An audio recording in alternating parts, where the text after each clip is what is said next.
Ang sinabi ni Kuya Rab patungkol kay Carla, yan ang ating tatalakayin ngayon mga kalingap. Ngunit bago yan ay huwag niyo po sana kalimutan na mag-subscribe sa ating channel lalo na kay Kalingap Rab at Kuya Val Santos Matubang. Isa nga po sa pinaka-inaabangan natin ngayon sa mga Kalingap Angels ay ito nga pong si Carla.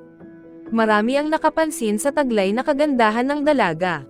Bukod sa taglay na beauty nito ay hindi maipagkakaila na sobrang sipag ng bata na ito sapagkat alam naman natin na nakilala si Carla ng Team Kalingap nang makita nila ito na nagtitinda ng puto at nililibot niya ang kanilang lugar para makaubos ng nilalako niyang paninda.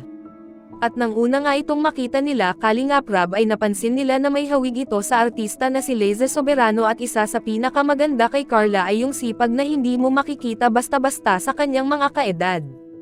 Samantala ay ibinunyag nga po ni Kalingap Rab ang tunay na nagpapaganda kay Carla, at ang totoong rason kung bakit mahal siya ng mga Kalingap supporters. Ayon kay Kuya Rab ay napansin daw niya na napakataas ng karisma ni Carla sa mga tao, sobrang mahiyain daw si Carla at talagang tunay ang ugali at kabaitan na kanyang ipinapakita. Isa nga daw unique si Carla, ang pagiging mahiyain daw niya ang naging factor kung bakit gusto siya ng mga tao. Isa Mendoza, Kalingap Rab, I like Carla. Sobrang attracted sa tao. May magandang mararating sa buhay, madiskarte sa buhay. Nino, masasabi mo Ninong sa bagong mga Kalingap Angels? Ay, malinis. Si Carla. Yung kay Carla, talagang may dating siya talaga eh. Kumbaga, yung ugali niya, Kahit mahihain, no? yun nga nakakapagpaano eh. Parang Nakahanga yun eh, yung pagiging mahihain niya.